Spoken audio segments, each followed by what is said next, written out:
There is a kind of strength that most people never discover. Not because it's hidden, not because it's rare, but because it looks nothing like what we were taught strength should look like. We were taught that strength means holding on, fighting harder, gripping tighter, never letting go no matter what. But the Stoics knew something different, something that takes real courage to understand. The most powerful thing you can ever do is release your grip on what you cannot control. This is not weakness, this is mastery. Marcus Aurelius ruled the greatest empire the world had ever seen. He faced wars, betrayal, plague, and personal loss, all at the same time. And yet he wrote in his private journal words he never intended for anyone to read.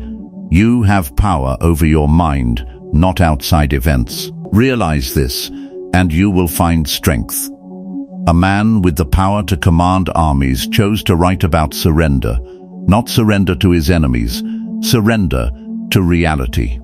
Because he understood something most people spend their entire lives fighting against: you cannot control what is not yours to control, and trying to will destroy you. Think about what holding on actually costs you. You hold on to a relationship that has already ended, and it poisons every new morning. You hold on to an outcome you planned for, and when life moves differently, you break. You hold on to what someone said about you 3 years ago, and you carry that weight into every room you walk into today. The grip feels like loyalty. It feels like dedication. But it is a prison you built yourself, and you are the only one still locked inside it. Epictetus knew this from the harshest possible experience.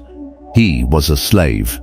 He had no freedom, no possessions, no control over his physical circumstances whatsoever.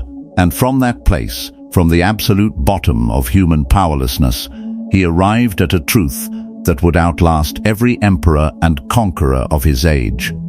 He said, "Make the best use of what is in your power, and take the rest as it happens, not as defeat, as wisdom."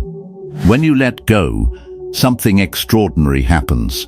Your energy stops leaking into the uncontrollable and starts flowing into what actually matters.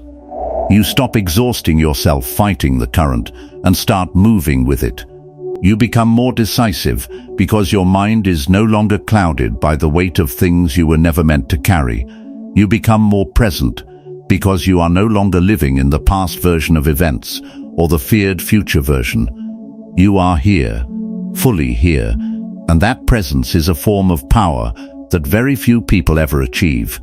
There is also something deeply magnetic about a person who has genuinely let go. You can feel it when you meet someone like this. They are not desperate. They are not grasping.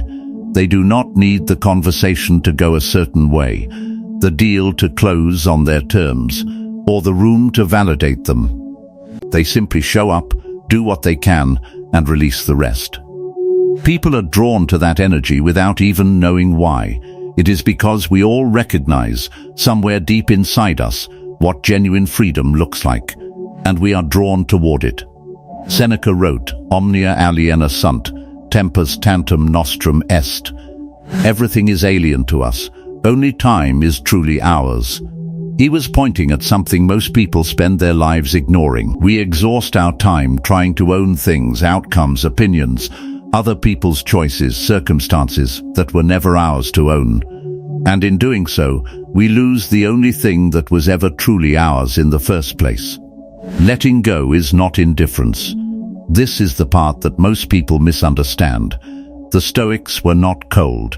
They were not detached from life in a hollow, empty way. They cared deeply. They worked hard. They loved. But they held everything with an open hand instead of a clenched fist.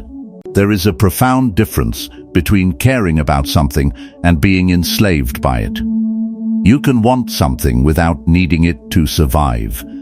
You can work toward a goal without your entire identity depending on the outcome. That distinction is everything. The moment you stop needing things to go a specific way, you stop being afraid. And the moment you stop being afraid, you become genuinely dangerous in the best sense of the word. Nobody can threaten you with losing something you have already released. Nobody can manipulate you through an attachment you no longer carry. You become, as the Stoics described it, truly free. So the question is not whether letting go is powerful. It is. The Stoics proved it. History proved it. The question is whether you are ready to try it. Start small. Release one outcome you have been forcing. Loosen your grip on one opinion you have been defending. Let one old wound stop defining your present moment. Real power was never about how tightly you could hold on. It was always about how freely you could let go.